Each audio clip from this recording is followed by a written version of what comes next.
பாண்டவர்கள் வனவாசம் செய்து கொண்டிருந்த காலத்தில் ஒரு நாள் யுதிஷ்டிரன் தனக்கு லோமாசா முனிவர் சொல்லிய அஜதசத்ரு என்ற மன்னனின் கதையை தன் தம்பிகளுக்கும் திரௌபதிக்கும் சொன்னான். அந்த கதையில் அஜதசத்ரு என்ற மன்னன் நீதியின் பாதையில் நேர்மையாக பல இன்னல்கள் நிறைந்த நிலைகளை சந்தித்தும் தன் தர்ம பாதையை மாற்றிக்கொள்ளாமல் வாழ்ந்ததாக யுதிஷ்டிரன் சொன்னான்.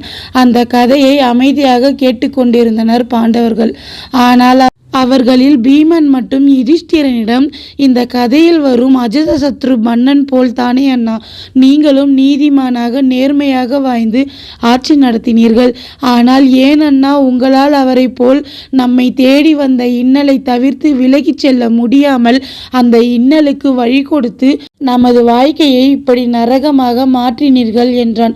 பீமன் பகடையாட்ட நிகழ்வை பற்றி பேச ஆரம்பித்தான். யுதிஷ்டிரன் அதற்கு பதில் சொல்லாமல் அமைதியாக இருந்தான். அர்ஜுனன், இப்படியெல்லாம் பேசி அண்ணன் மனதை சங்கடப்பட வைக்க வேண்டாம், அமைதியாக இருங்கள் பீமன் அண்ணா என்று சொல்லி பீமனை அமைதி செய்ய முயற்சி செய்தான். ஆனால் பீமன், நீ அமைதியாக இரு அர்ஜுனா, நானும் உனக்கு ஒரு அண்ணன் தான், என்னை எதிர்த்து பேசாதே. இன்று நான் என் மனதில் இருக்கும் அனைத்து சங்கடங்களையும் பேசி அதற்கான விளக்கத்தை அண்ணனிடம் கேட்டு தெரிந்து கொண்டே ஆக வேண்டும். இல்லையேல் என்னால் நிம்மதியாக உறங்கக்கூட முடியாது. திரௌபதி எவ்வளவு செல்வ செழிப்பாக பிறந்து வாழ்ந்தவள். நாம் செய்த தவறினால் அவள் இப்பொழுது அனுபவித்து கொண்டிருக்கும் துன்பங்களையும் துயரங்களையும் என்னால் பார்க்கவே முடியவில்லை அர்ஜுனா.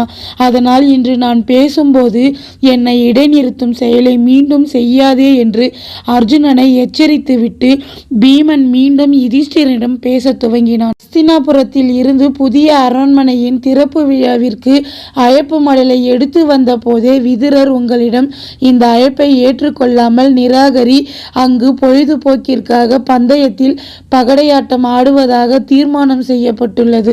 அது உனக்கும் உன் தம்பிகளுக்கும் ஏதாவது ஒரு ஆபத்தை ஏற்படுத்தும் என்று எனக்கு சந்தேகமாக உள்ளது. அதனால் நீ அங்கு வருவது சரியாக இருக்காது. என் வார்த்தையை நம்பு. நான் சொல்வது போல் இந்த அழைப்பை நிராகரிப்பதாக ஹஸ்தினாபுரத்திற்கு தகவல் அனுப்பு என்று சொன்னார். அத்தனை முறை தெளிவாக விதுரர் சொல்லியும் ஏன் அண்ணா நீங்கள் அவர் வார்த்தையை கேட்கவில்லை? விதுரர் சொன்னது போல் நீங்கள் மட்டும் அந்த அழைப்பை நிராகரித்து இருந்தால் நாம் இந்த இன்னலை சந்தித்திருக்க மாட்டோம். திரௌபதியும் அப்படி ஒரு சங்கடத்தை அனுபவித்திருக்க மாட்டாள். ஏன் அண்ணா உங்களால் விதுரர் சொன்னது போல் செயல்பட முடியவில்லை? சரி, அதைத்தான் நீங்கள் செய்யவில்லை. பகடையாட்டத்தின் விளைவுகள் இப்படித்தான் இருக்கும் என்று விதுரருக்கே தெரியாது. அதனால் அவர் உங்களிடம் சொல்லும்போது தனக்கு ஒரு சந்தேகம் இருப்பதாகத்தான் சொன்னார். அதனால் நீங்கள் அவர் சந்தேகத்திற்காக மடலை நிராகரிப்பது சரியாக இருக்காது என்று நினைத்தீர்கள் என்று நான் ஏற்றுக்கொள்கிறேன். ஆனால் அழைப்பை ஏற்றுக்கொள்ளும் முடிவை நீங்கள் எடுப்பதற்கு முன்பு எங்களிடம் இதை ஏற்கலாமா வேண்டாமா என்று ஆலோசனை செய்தீர்களே, அதற்கு நானும் அர்ஜுனனும் நகுலனும் ஏற்றுக்கொள்ளலாம் என்று சம்மதம் தெரிவித்தோம்.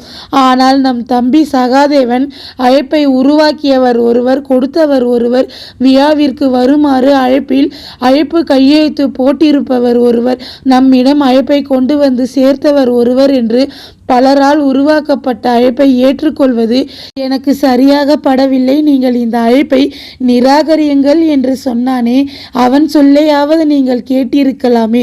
எங்களது கருத்தை கேட்டுத்தான் முடிவெடுப்பேன் என்று சொல்லித்தானே அண்ணா அன்று எங்களிடம் நீங்கள் கேட்டீர்கள்.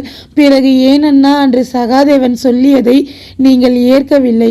இப்படி நாம் இந்த அவல நிலையில் விழாமல் தடுக்க விதுரர் சகாதேவன் மூலயமாக விதி நமக்கு வழி கொடுத்த போதும் அதை ஏனன்னா நீங்கள் தவற விட்டீர்கள்.